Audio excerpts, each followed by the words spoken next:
I just finished the very long 6-part documentary on who shot Malcolm X. And I thought the documentary was pretty good. I would recommend this documentary to anyone who's interested in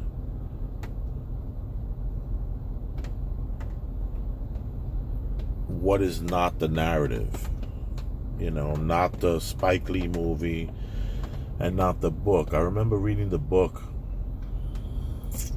I remember seeing the movie, and you kind of think you know what's going on, but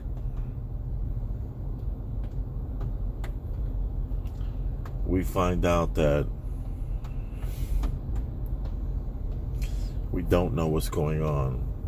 It's like this documentary is about this guy who's on a quest. He has almost what appears to have never positioned himself in a way where he was too far away from the truth. And he always knew that the truth was out there. He always knew that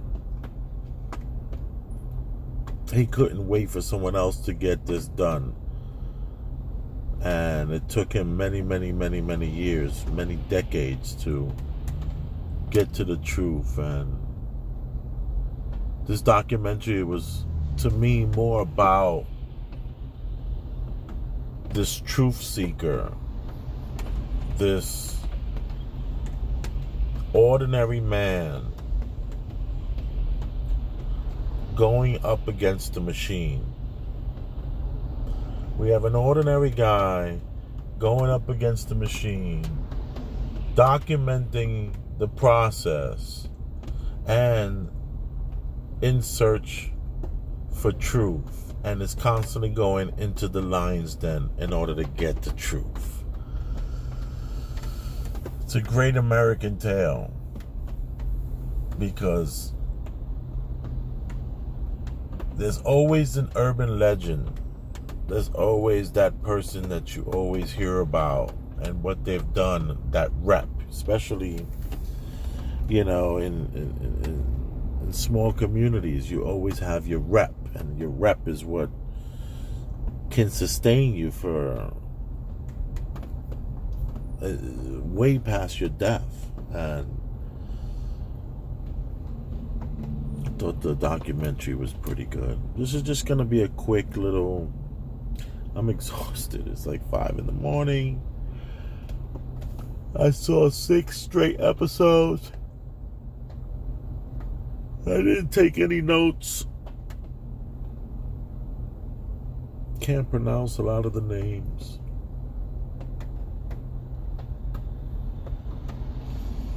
Everybody's all dead. Everybody's dying. Too much time is going by. All the key parts, all the key people are all dying, are all dead.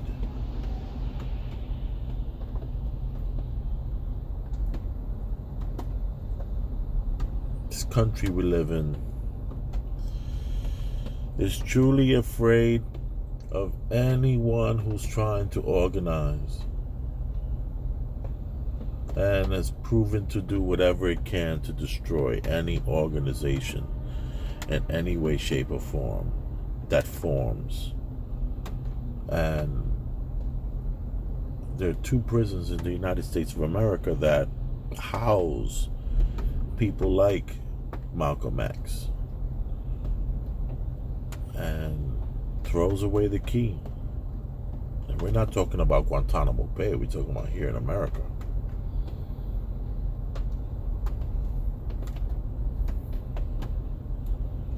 That's where Colin Powell was supposed to go. When they told Colin Powell what to say, he was supposed to look at that and go, nah, man, I can't tell that to the American people. Kidding me? You want me to lie like that? He was supposed to be rotting away in one of those prisons. But instead, he did what he was told. And it seems like this documentary was, for me, it was less about Malcolm X and it was more about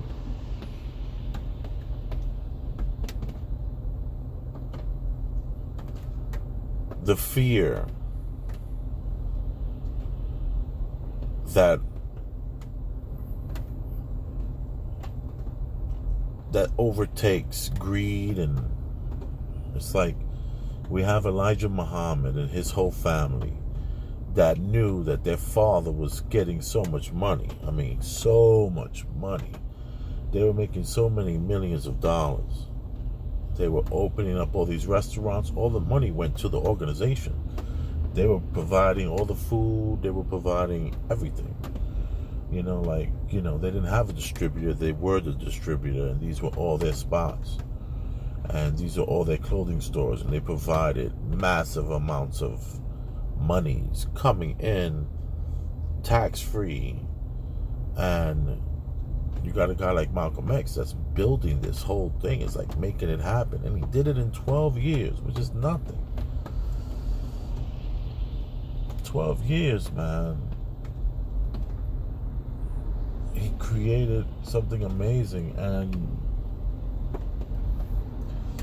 the powers that be were afraid of losing that income. They were afraid of, like, Elijah Muhammad was afraid of poking the bear, the United States of America. And he wanted to publicly shame Malcolm X for going against what he said. And in that time frame, Malcolm X began to go on a tirade against this person, and it just was so weird. He talked about how he was with these children sexually and having these babies, and then he was fighting for the home that he had. He was fighting for, living. He wanted to live. He just didn't understand why couldn't he live where he lived. He couldn't understand that he was being evicted from the house that he didn't even own. And he tried to fight that. And by doing so, it appears he kind of lost his mind for a minute.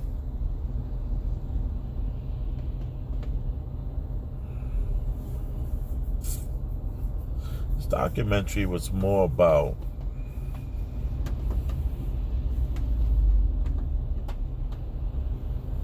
understanding that we don't know anything. And that you better be very careful if you're trying to organize.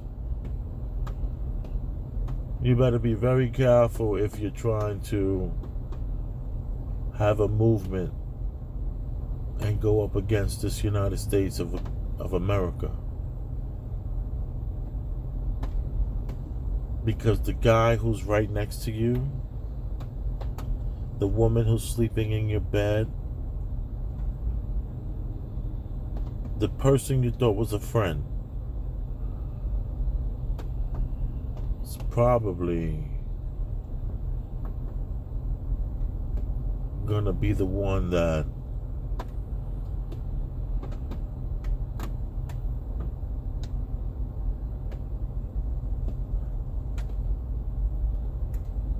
there's a saying that I was told as a young man coming up.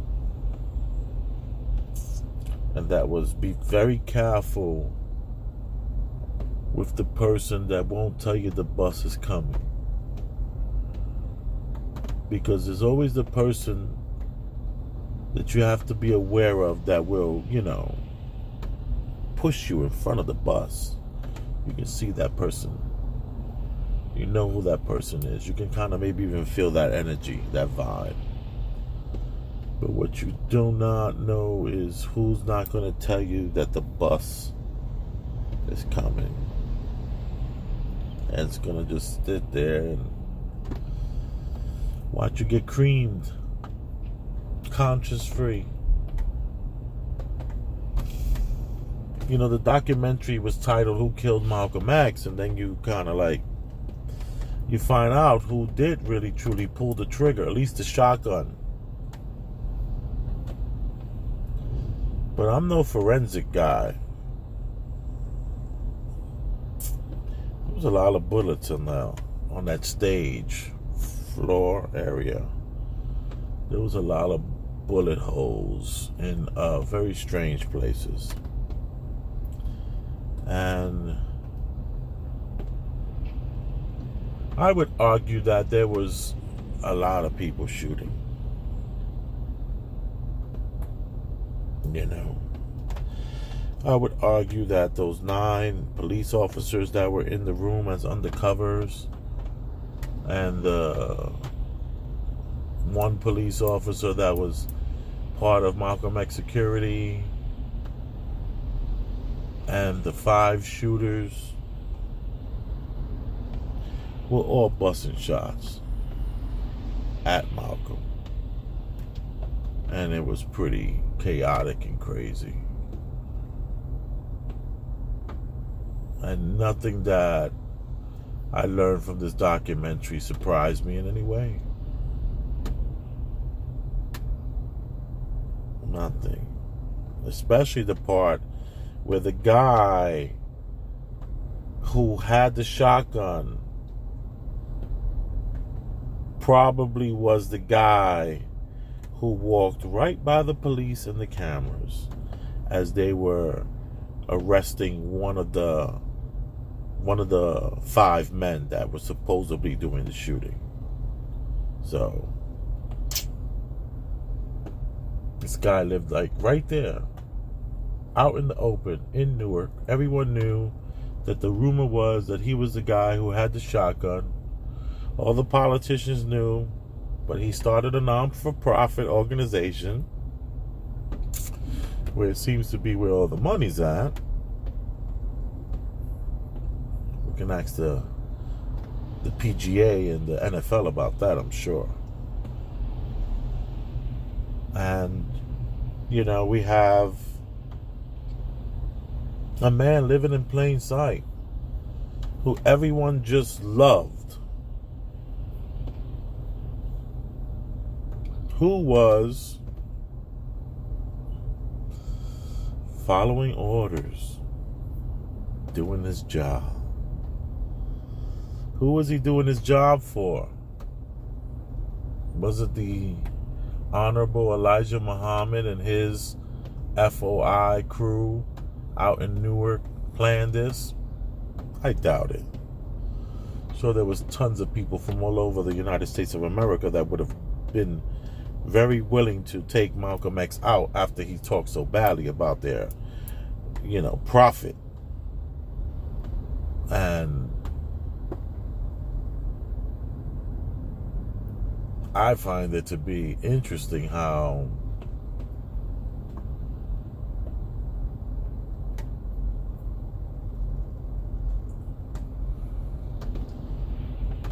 I don't know. It's been a long night. 6 episodes. I should have taken notes. But this story to me is an American tale. One in which we should not ever sleep on. Never sleep on this government and what it's willing to do to keep what it refers to as peace in those streets. And the last thing they wanted is for anyone to try to rise up. Because if the people rise up, then the people will win. At least in theory.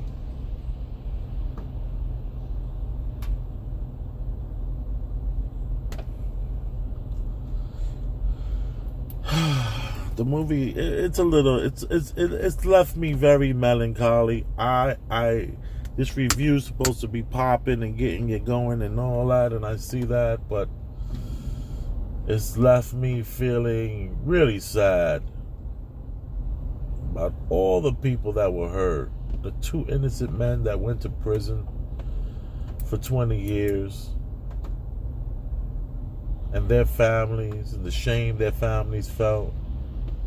And then you got this other guy who had to live with the knowledge, knowing that he did what he did. You can't shake that off. I don't think you can. I think it stays with you for a very long time. I think you do a crime like that and you take someone's life, you are forever connected to that person. And the man that had that shotgun, who probably was the man walking by that camera when they were arresting one of the shooters, and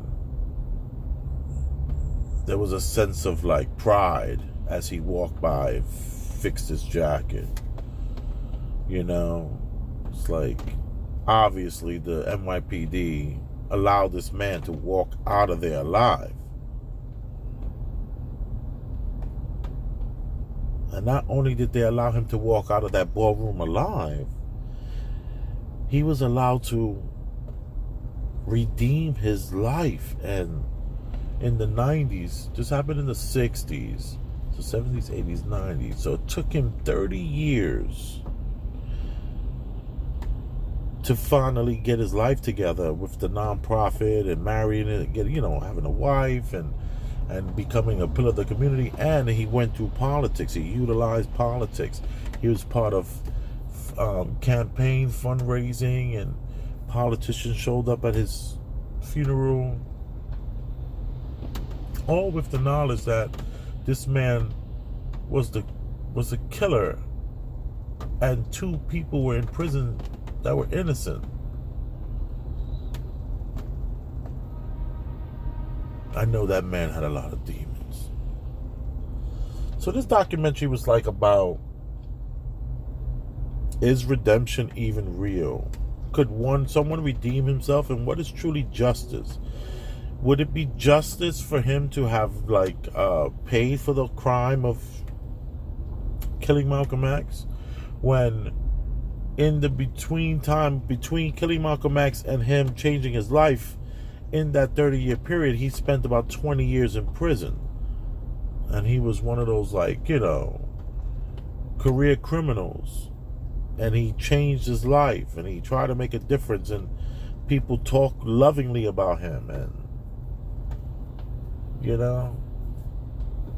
was this a man that just followed orders? I would say yes.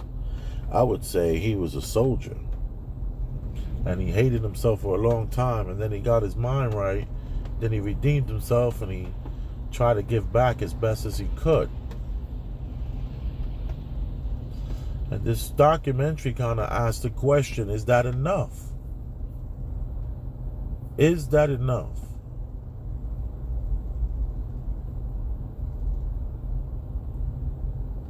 And how important are the 2 lives of those innocent men that spent the 20 years in prison versus what? The truth? And it seems like people want to, they're willing to die with the truth. They're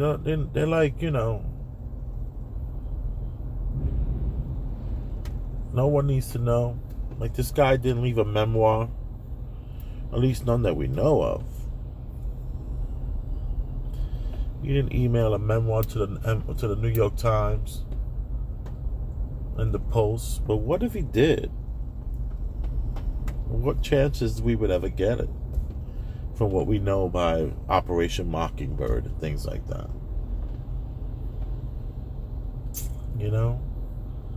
So it's this was a man who was allowed to walk away from the Audubon Ballroom and was allowed to have a life. Everyone knew it was him, and yet they still said it was okay. He's different now, which shows that he was truly a soldier. He was truly following orders. You know, just the same way the Nazis do, the same way the NYPD does. All these people just follow orders. They're totally, I don't know.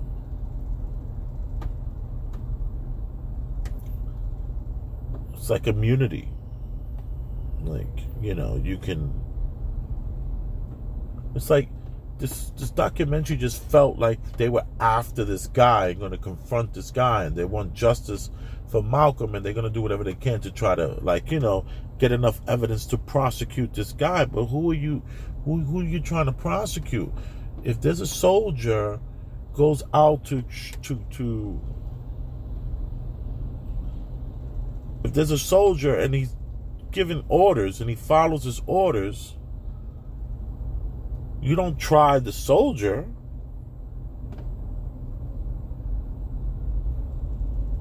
I mean, unless there's some sort of weird psycho war crime, but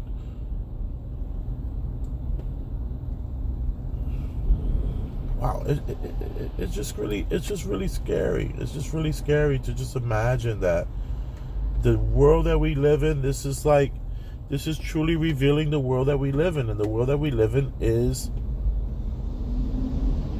no joke, man, vicious, and will sacrifice, cannon fodder anyone for an agenda. It will kill and destroy whatever lives it has to do to preserve its illusion, and that's all it is. It's like this shirt I'm wearing. Look at this shirt. This was a shirt that I got made. And that says Wakanda with the thumbs up. I mean, with the thumbs down. Thumbs down Wakanda, because I hated that movie so much. Oh, I hated that movie. And it's like, that movie, this movie here, this Wakanda movie was more like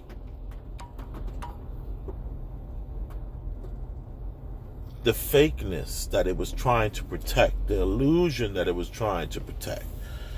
And that's what this country is doing. It's protecting the illusion of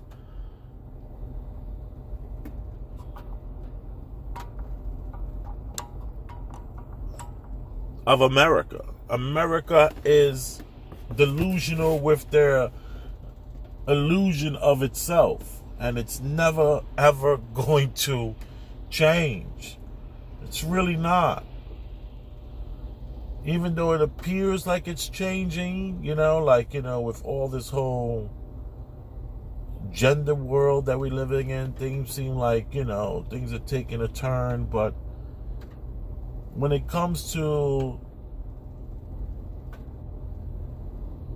fighting against this machine, raging against this machine, if we're gonna truly rage against this machine, prepare yourself for annihilation, and prepare yourself to be played and duped by your friends.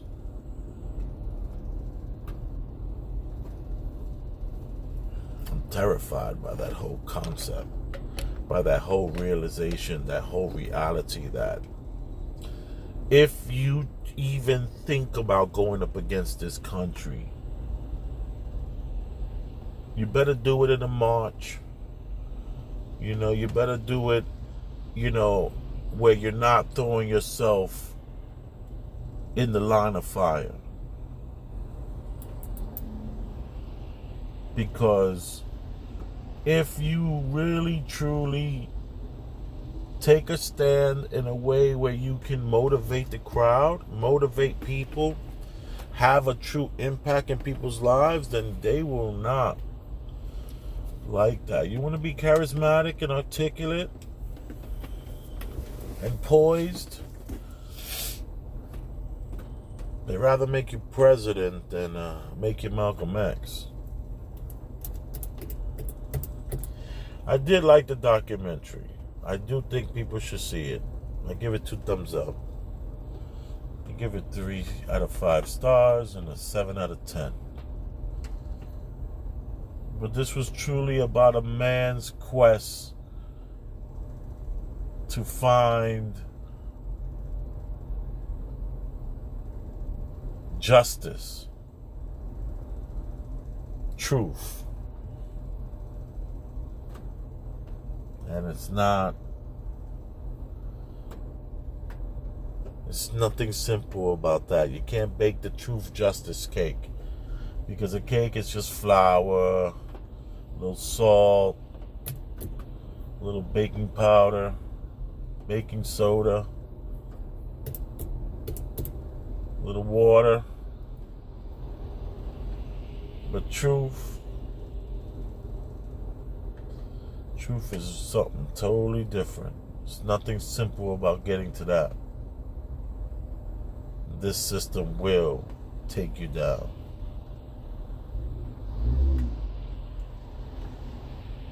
And it'll be your best friend that does it.